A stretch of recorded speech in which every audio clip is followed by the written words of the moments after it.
to present. This is a work from last year when I spent some months at Huawei and worked on some unsupervised learning. So yeah, so Minship is a non-parametric algorithm. It is an unsupervised learning algorithm. I'll tell you briefly about the algorithm first, and I will show you some uses, which I'm by no means an expert of, but I will at least highlight them. And then I'll tell you about the algorithm, the more mathematical detail and the convergence and some previous result that has been obtained before my work. And then I will finish with the new result and possible use of the result or practical use of this result. So that would be more or less like the plan. So what is Minship algorithm? So consider a data, let's say independent data generated from an unknown distribution.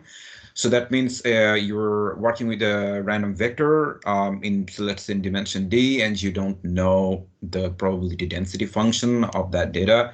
And let's say your data looks like this. So here you have data points, and let's say after plotting them, you can see that there are some points where the data are much more dense. For example, here, here, and here.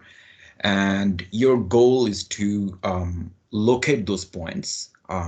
So in a way, your goal is to locate the local maxima or the global maxima of the probability density function, which could be multimodal.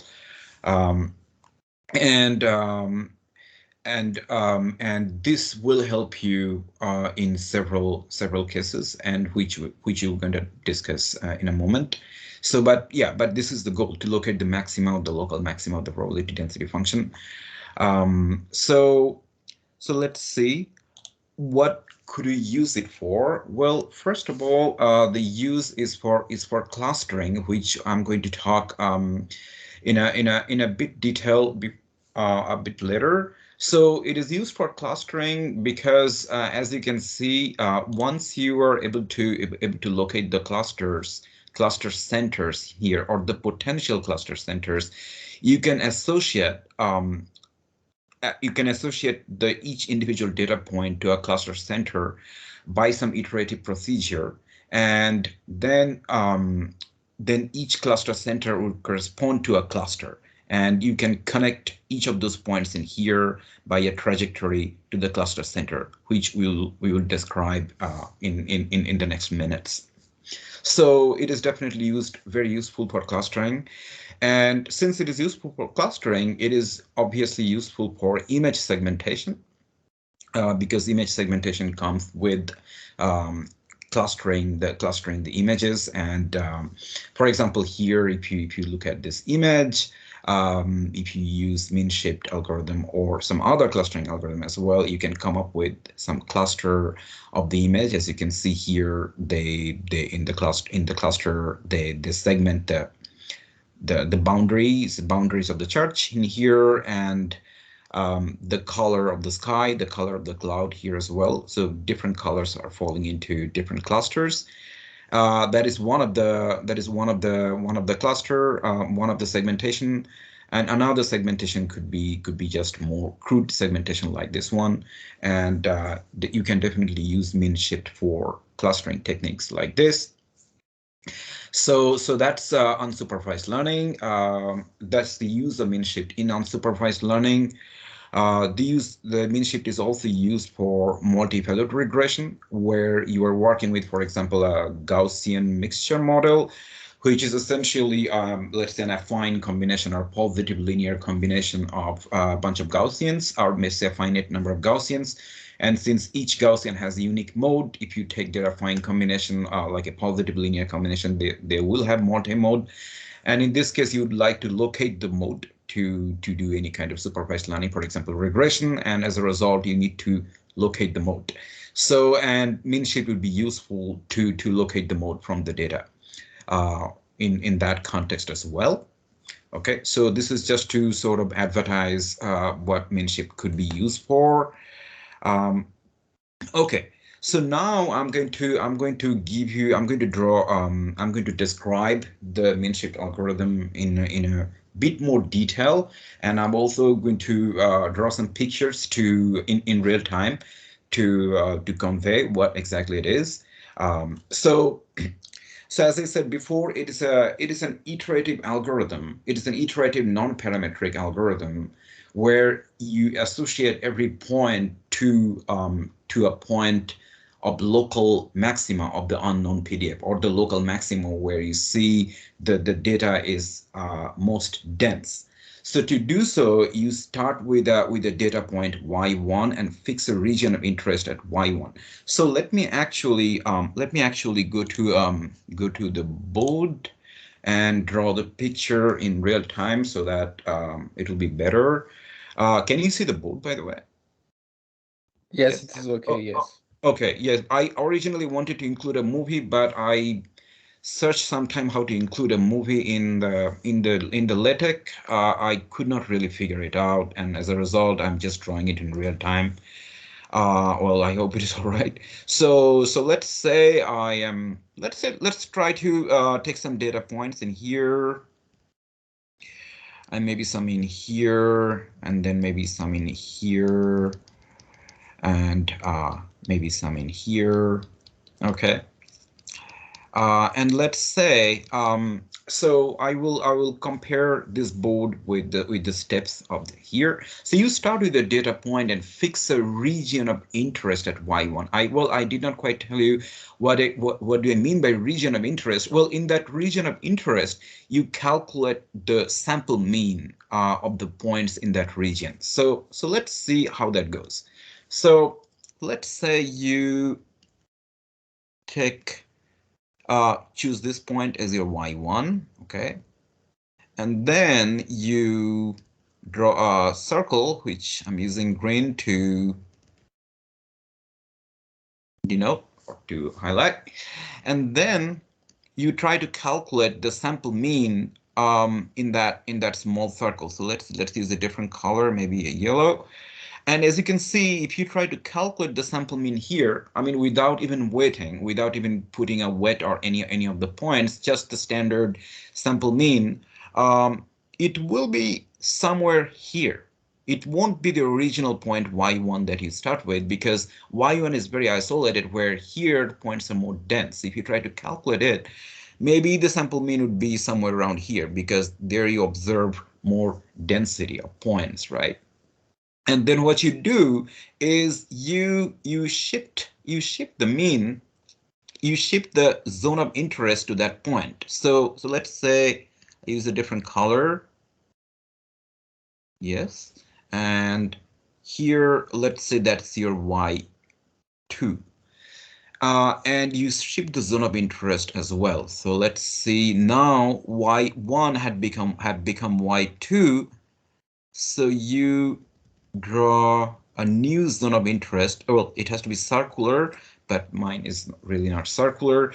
But yes, it is circular. And then you recalculate the sample mean in that new zone of interest. But you see, if you want to calculate the zone of interest in here, here there are some points isolated sitting around, but here still we observe some more density. So if we do that, if we try to calculate the mean, maybe we'll move it to some point. Maybe if I will average them, maybe we'll move it to some point in here. And then we will move the, then we will move the zone of interest from here to here, and this is going to be your y3. So let's come back to the slides. So yeah, as I said here, you start with the data point and fix a circular zone of interest, and then you calculate the sample mean, but except in your case, you weight the sample mean properly. You do not calculate the raw sample mean. I mean, you can in some cases, but it is not going to be too useful. Normally you use the Gaussian kernel and the distance from the center to weigh the sample mean. Okay. Okay, so now the idea is that the sample mean should be close to where the density is high. For example, if you look at this diagram here, when you first calculate the sample mean, the initial center of the circle was quite isolated. However, there are more points in here. So when you calculate the sample mean, the sample mean had to be shifted from here to here, and the zone of interest also had to be shifted from this to that, right? So the idea is that the sample mean should iteratively move towards the zone where the density is higher. Okay, that's the idea. So and hence you iteratively shift the center of the region of interest to the sample mean. That's a typo, and hence you call it mean shift because you shift the sample mean. And the idea is that this should be a convergent procedure, and it should be able to locate after a certain number of iterations the local maxima of the PDF or the modes of the probability density function, which is unknown. That is the goal. So okay, so all right, so that's more or less the picture. But now I'm going to give you more mathematical description. So here I tried to incorporate an image. As you can see, that didn't really go well. So you start in here, the new sample mean is here, x1, and then you shift the zone of interest to here, and you're finding more points in here because this is more dense in here. And the next sample mean x3 will be here, and then you shift the blue zone to this red zone. And eventually it finds, after a few iterations, the maxima, the local or global maxima of the density. Okay. That's the idea. I hope it is okay so far. Okay, so now let's try to put things into more mathematical perspective. So so when I said sample mean, what it really meant is something like this, which I probably didn't include in the slide. So I'm going to write down the expression just in case. So to find the weighted sample mean, you normally do this. So you have a wet Wi, xi is at the point, let's say I from 1 through n. So you're working with, let's say, n number of data points, and then you divide by the total wet. But then the question is, how are you going to choose these wets? Of course, this is where the kernel will play a role. So Wi is going to be some kernel, some radially symmetric, positive, definite kernel, where it will be given this way: x over x minus xi over h squared. Okay, so okay, so this is the sample mean based at the point x. So you could say this is the sample mean at any x, sample mean at x in the zone of interest.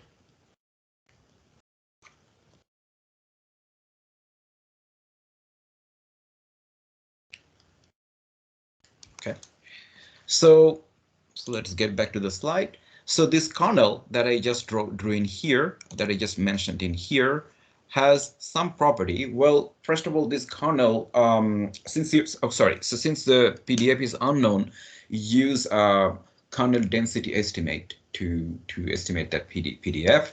And so this kernel would have some regularity property. You can replace L1 by other higher L, and it will integrate to 1 because it would represent a PDF.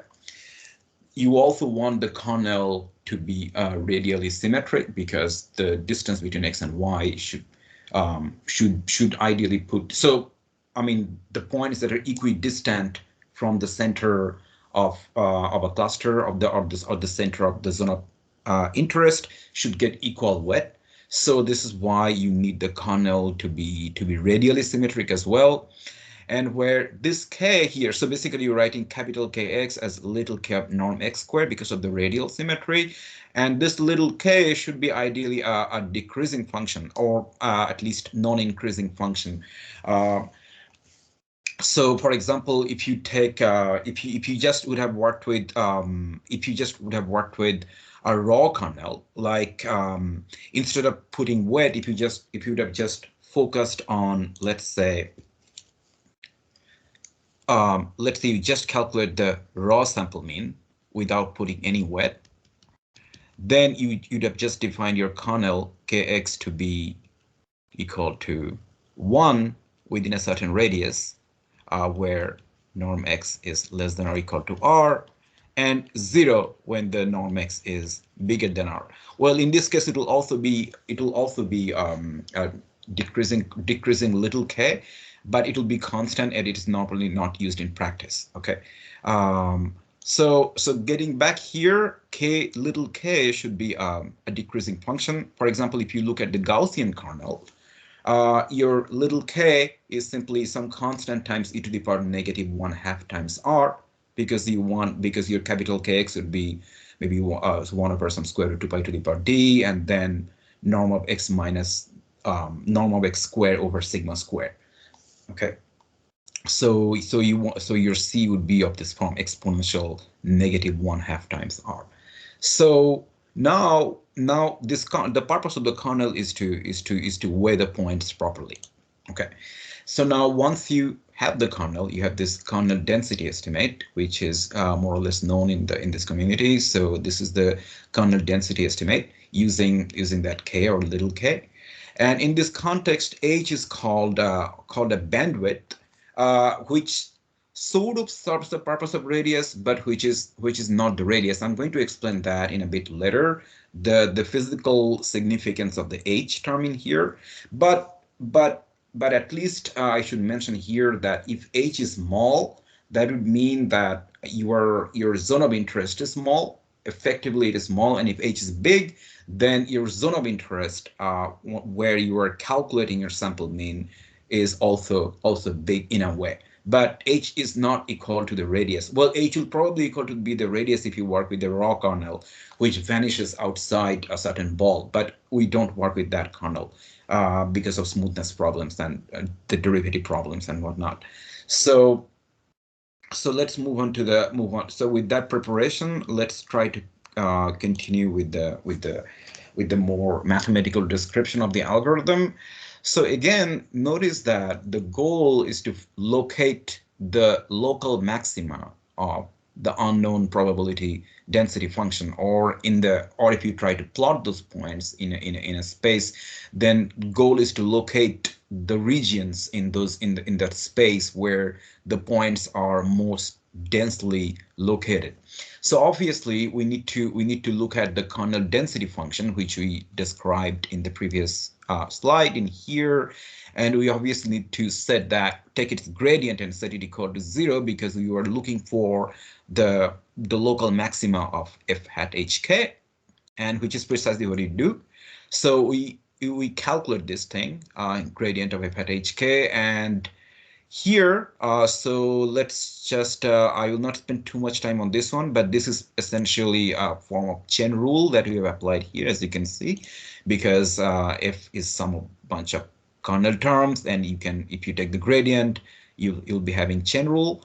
You'll be applying chain rule, and after applying that, you are ending up with this explicit form of the gradient of f hat hk. So gradient of the kernel density estimator. Here, g is the negative of k prime, and k prime is, remember, k was decreasing function, so k prime was negative, and negative k prime would be positive. So this g is indeed a positive function. Okay, so and notice that here, this term here is a sum of bunch of terms running on the index I, but here this is not a part of the summation. Okay, so essentially this means that the gradient is a product of two things. One is this, the sum over I from 1 through n g of norm of x minus xi over h squared, which we are calling gradient f hat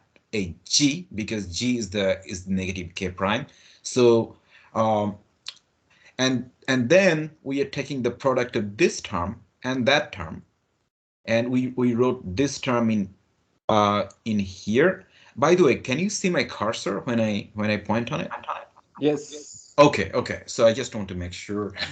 Thank you. So this is coming up here, and this is what we call the mean shift term, and which you denote by m underscore hg. So h is the bandwidth, and g would correspond to the kernel. It depends on two things, and this term is the mean shift. So if you look at the gradient expression of the gradient, you can see that the mean shift vector is proportional to the gradient. Okay. And you can also show that the mean shift points towards the direction where there is a maximal change in the kernel densities. That means if the norm of the gradient is high, the MAG will also shift towards that direction. Okay, so now with that preparation, let's go to the next one. So again, recall that our goal is to be able to determine um, or locate rather the stationary point of this kernel density estimate. So we are really looking at the zero of this gradient, the zeros of this gradient. Okay, so now if we go back to the previous slide, as you can see, the only way this will happen is this being equal to zero, because Cn is a normalization constant, h is a positive bandwidth, n is the number of points in the data set. So this is obviously positive. As I told you before, g is negative of k prime, and k is decreasing function. You can take it to be strictly decreasing if you want. And therefore, this term, each of the sum ends here will be positive, and hence, as a result, the whole thing in the summation will also be positive. And as a result, the only way the gradient will be zero is if the term with this under brace here, or in this big bracket here, is zero. Okay, so the only way, so the points x you're looking for, the stationary points, are simply the zeros of this. Okay, and then let's see. Now zeros of this would simply mean MAG plus X would be simply this, because MAG, you want this to be zero, right? You want this sorry, you want this to be zero. So you basically you're looking at the fixed point of this, because you want that to be equal to x. So you want the fixed point of this. So if you set MAG to be equal to zero, then you get this. And this gives rise to the iterative algorithm that we describe now to find the fixed point of this guy, as it mentioned before, fixed point of this part, which is the weighted sum, which is the weighted average of all the samples of all the points in the zone of interest. So because you are weighting by the derivative of the kernel. So this is the weighted average, weighted sample mean, and you try to find the fixed point of the weighted sample mean. So this is the weighted sample mean.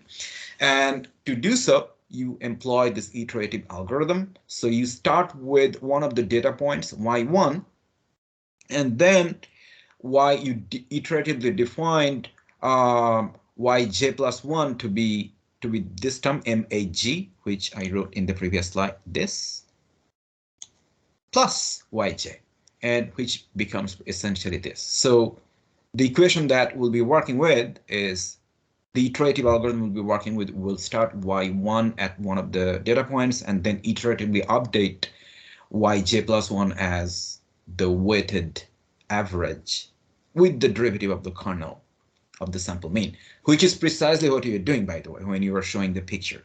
So now this has been just put into more mathematical framework. Okay. So now let's try to talk about the brief history of the convergence. And but first I need to tell you that what is the procedure that is normally employed in practice. Well, normally in practice, when they implement the algorithm, the Minship algorithm to locate the modes, they stop the algorithm if your yj plus 1 minus yj. So let's see, yj plus 1 minus yj is simply nothing but the Minship, is small enough. So they stop the algorithm if the norm of the Minship vector is small enough. But that does not necessarily obviously mean that the algorithm will converge. It may, but the proof of that is still missing. Proof of for a general case or in proof for a general case of kernels in any large dimension or any dimension per se is still missing, because we can have sequences where the two successive terms are small, two successive terms have small difference, but the sequence would not be a Cauchy sequence. So even if in practice it is okay, in theory it may not be okay. I mean, so just to give you an example of a sequence, I think it's pretty easy to construct such a sequence. I mean, you can just take the sequence, for example, UN given by sine of square root of n. And if you do that, you can see that un plus 1 minus un will, if you look at it, then you can write this as sine of square root of n plus 1 minus sine of square root n. And since sine has the derivative cosine, you can use the mean value theorem to show that this is less than or equal to modulus of square root of n plus 1 minus square root n. And this can be further written as 1 over square root n plus 1 plus square root n, and that will obviously go to 0, even though this is oscillating. So even though the difference between two successive terms could go to 0, that does not imply that the sequence would not isolate, even though it could remain bounded. So let's just quick digression. Let's get back to the slide. So let me tell you what has been already proven. So this person, this researcher from University of Toronto, I think, he proved that Yj is indeed a Cauchy sequence, hence a convergent sequence for any general kernel. However, if you work in one dimension only, which may not be a lot practical, but still it is a start. It is a start.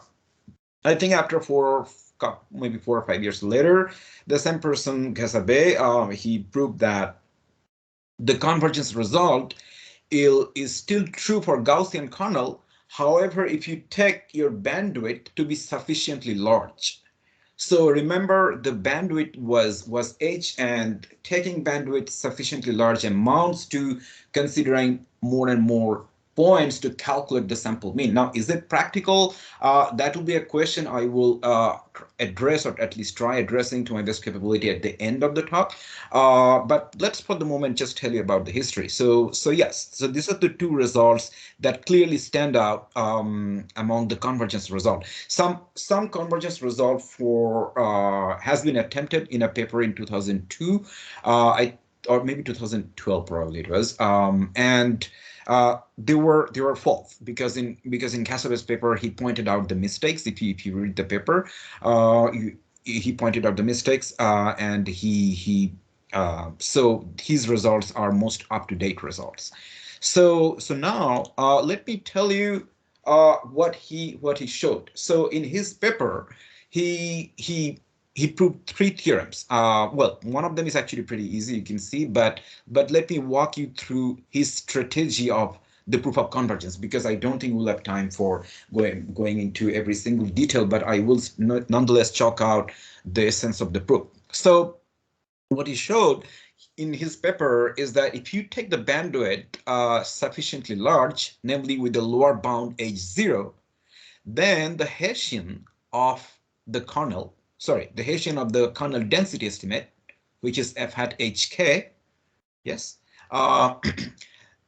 it will be non-singular at all the stationary points of f hat hk. So remember, the stationary points is what we are after. We are trying to locate the mode of the kernel density estimate f hat hk, which was some constant over n, then sum over kernel times norm of x minus xi over h squared. Remember that the kernel density estimate. So we are trying to locate the stationary points, and he showed that if you can show that the Hessian at all the stationary point where gradient f is 0 is non-singular, that means it is going to be a d by d matrix which should have full rank, or it will be going to be non-singular. It will be non-singular if you try to take h is greater than or equal to h0. So sorry, apologize for the confusion. Let me rephrase that. So he showed that you can have a lower bound of the bandwidth h, and you call that h0, so that starting from the lower bound onwards, the Hessian will always be non-singular at all the points where the gradient of the kernel density estimate is 0. And he also showed by some finer calculation that you can take h0 to be the maximum of the norm of all the data points. Now, let me tell you that this is only a sufficient condition. This does not tell you anything about the fact that you cannot take anything smaller. In fact, in practice, you can take something smaller, but how low can you go? That is still an open question. So that's number one. And he also showed that if you have the Hessian matrix for any C2 function at the stationary point to be non-singular, then the stationary points have to be isolated. Well, that is actually easy to show because by contradiction, if you assume that the stationary point of, let's say, your kernel density estimate or any C2 function per se is not isolated, then you can consider the gradient function grad f, which is a map from r to the d to r to the d, which sends infinite number of points to 0. But that is obviously not possible since the gradient of the gradient is non-zero. So the grad f itself has to be a local diffeomorphism by inverse mapping theorem or inverse function theorem, right? So clearly this theorem is true. So if you have the Hessian matrix to be non-singular, then the stationary points of FHK have to be isolated from each other. And then finally, he also showed that if the stationary points are isolated, then the mode estimate sequence converges. So let's try to figure out his strategy. So what he showed that if you take the bandwidth large enough, then the Hessian is non-singular. Okay. If the Hessian is non-singular, then the stationary points are isolated. And if the stationary points are isolated, then the mode estimate sequence converges. That means the proof would be totally going through if you can find this h0 for other kernel. If you can show that if you can find the lower bound of this bandwidth, and you can show that for that lower bound onwards, the Hessian is non-singular, then the rest of the proof will go through for any other kernel, which it did only for Gaussian kernel. And I'll give you a way to I will try to fill up these gaps in the rest of the talk. So here is essentially what here is a recap of what I just said. So he proved the theorem 1 for Gaussian kernel. So he proved this theorem, that this lower bound so that the Hessian is non-singular starting from the lower bound for only the Gaussian kernel. And theorem 2, theorem 3 could apply to any kernel. So we just need to generalize theorem 1 to any kernel. So now I'm going to state the main result. So this is the new result. So you assume that you are working with, again, radially symmetric positive definite symmetric kernel. And what I showed here is you can find the lower bound h0 so that Hessian f is non-singular for any kernel. Okay, for any kernel in any dimension, it will be non-singular. And then, thanks to what I just said before, you can apply theorem 2 and theorem 3, and that will immediately show you that the mode estimate sequence converges if you work with a sufficiently large bandwidth. Because for the sufficiently large bandwidth for any kernel, we will show that the Hessian is non-singular. How much time do I have? Well, I think it's been 34 minutes you're presenting. 34 minutes? Yes. Okay. Okay. Can I take 10 more minutes? Would that be okay? Yes.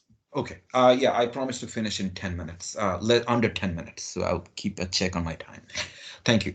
So, okay, so note that what we will be proving is slightly weaker version. Why is it slightly weaker? Because he actually found a explicit lower bound for h0. h0 was the maximum norm of all the xi's. What I, however, showed that there exists a sufficiently large h0 so that Hessian will be non-singular. So let me walk you through the strategy of the proof. So here is what I'm gonna take a little detour and then come back and then connect the next discussion with the positive definite kernel matrices. So what I'm going to do is connect the positive definite kernel matrices with this concept called completely monotone function. So what is a completely monotone function? It is a function defined on the non-negative real number so that it is continuous and it is smooth. First of all, we have some regularity, and you have this alternate signs of the derivative. That means k itself is positive, k prime is negative, the second derivative is positive or non-negative, third derivative is non-positive, and so on. For example, you can take kr to be r to the power s, and you take r s to be a negative number. For example, r to the power negative half. You can take e to the power negative 1/2 r or e to the power negative sr, and this will correspond to the Gaussian kernel. You can also take more complex looking k, and they will be examples of completely monotone functions.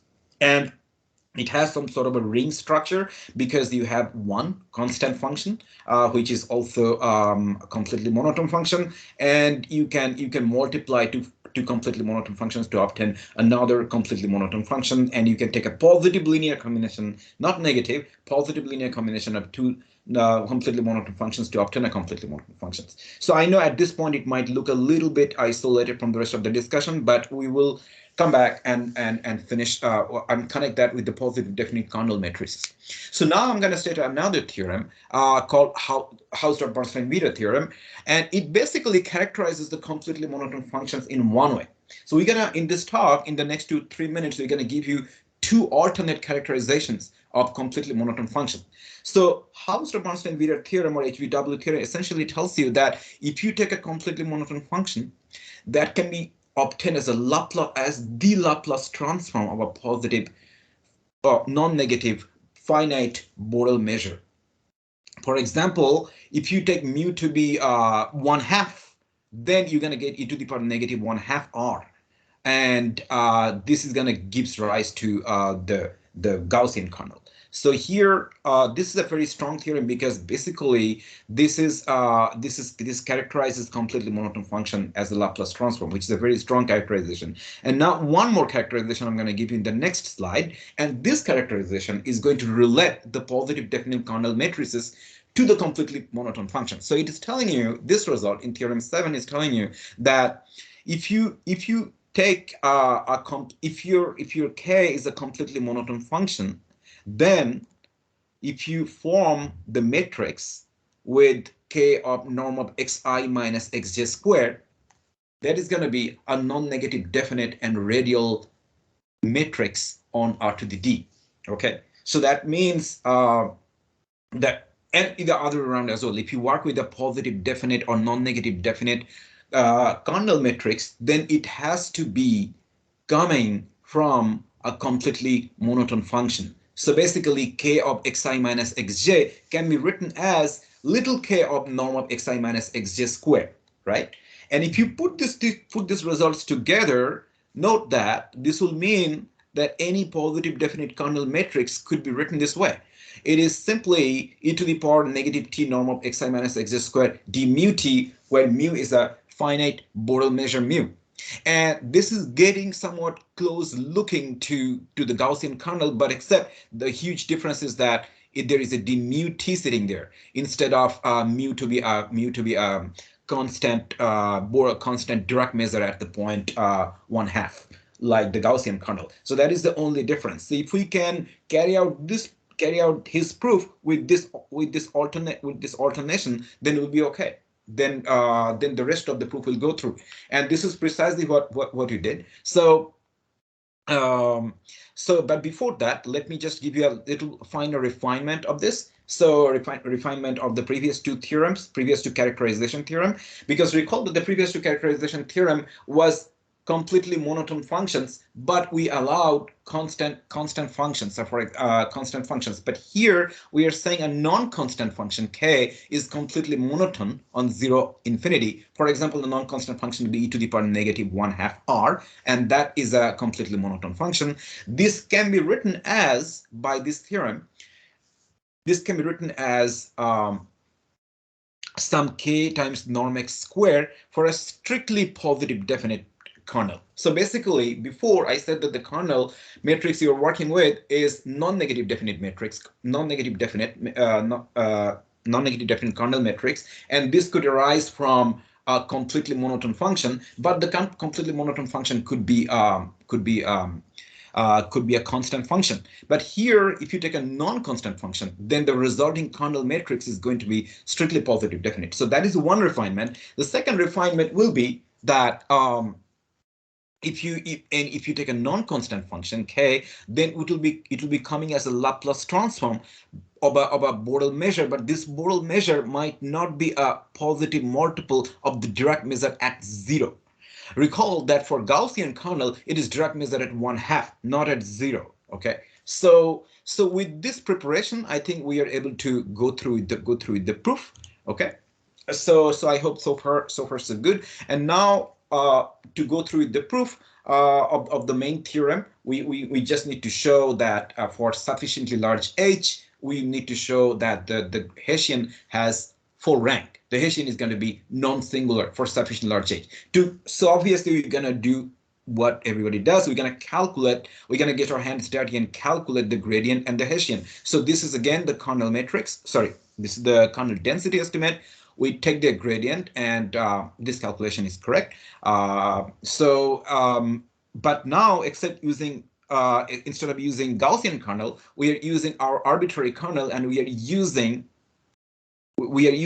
the Laplace transform representation of k using this finite Borel measure, which is not of the form c times delta 0. So you calculate that gradient, okay? And then in the next slide, we calculate the Hessian. It's looking a little more complicated, but you can break it down into two parts. And I'm going to not explain, because I think I'll be running out of time if I do that. But I will lead you to the main.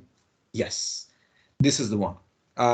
If you calculate the Hessian can be written this way: negative some constant positive constant divided by times cx over h squared times an identity matrix plus cn times ax divided by h to the power 4. H is the bandwidth, remember? So cx is this, and ax is this part. Okay, I mean, this part might look like the similar to covariance, but there is an exponential term there, so it is not exactly covariance. But once you obtain this, the goal is to let h pass to infinity. So this is what you're going to do in the next slide. So so we have to prove that for h sufficiently large, h is non-singular. You assume to the contrary that h is singular. For h sufficiently large, for the bandwidth sufficiently large. That means h will have a 0 eigenvalue because its determinant is 0, right? And determinant is the product of the eigenvalue, so one of them has to be 0. So you take this 1, 0 eigenvalue, and then you use this expression we showed in the previous slide and set it equal to 0. Once you set it equal to 0, you do this calculation, and you come up with this expression. So let's try to take a good look at this expression that I'm circling on, the last expression. Here, note that if you let h go to infinity, then this term will go to 0, and exponent of 0 will go to 1. So you're going to have 4t squared times d mu t. If you do the same thing in here, you're going to have the same, except you're going to have integral 0 to infinity 2t d mu t, right? So note that if you integral for t d mu t will be in fact negative of k prime 0. And the t squared d mu t, integral of t squared d mu t, is simply going to be second derivative of 0. Okay, so going back to this equation, if you pass it to infinity, if you let h pass to infinity, then we are ending up with this equation. However, this will no longer be true if you let h go to infinity, because if you assume that k prime 0 is finite and k double prime 0 is finite, so if you assume some very basic regularity property on the completely monotone function that is generating the kernel matrix, then you can see that we arrive at a contradiction. We cannot, for h sufficiently large, we cannot have this result. So that means that the Hessian matrix has to be non-singular for sufficiently large H. Now, this is a little bit weak result, to be frank, because I still did not tell you what is the minimum value of H where it starts to be singular. For that, I plan to do some analysis of this and maybe do some refinement of this to find an explicit lower bound for H. That is something I have in mind. However, also let me tell you that something is not very useful here from a practical perspective. I mean, when Ghassabeh published this result, he also mentioned that if you take H to be big, that amounts to taking more and more points into consideration to calculate the sample mean. However, this means that you will have a problem to locate the local maxima of the PDF in the correct way, because you're considering too many points, and maybe you can consider 3 clusters at the same time, and you would not be able to locate the maxima of the PDF, and as a result, you might have incorrect mode estimate sequence converging to incorrect mean. So there you are introducing a large bias in the system if you take a large enough H. So the goal is to really find that sweet spot of what that ideal H should be. So what kind of necessary and sufficient condition on H we can put in order to make sure that this is a convergent algorithm. That should be something that could be considered. I believe that's still an open problem. And then you can also generalize that to a manifold setting, because I know a lot of people in Ghono, for example, they're interested in KD on Riemannian manifolds, and it makes sense if you from some kind of spaces that introduced in computation and medical imaging to work just on that nonlinear setting, not work on a vector space setting. So you might try to automatically cluster points on a Riemannian manifold, and then you can play the same game, and you can ask yourself the question that can I come up with a condition on the Riemannian manifold? For example, can it be a symmetric space, for example, so that the mode estimate sequence will converge? And I don't know whether this question has been answered. To my knowledge, it has not been. So this should be something that that could be an area of interest. And I think I'm going to finish the talk here. Thanks for listening, and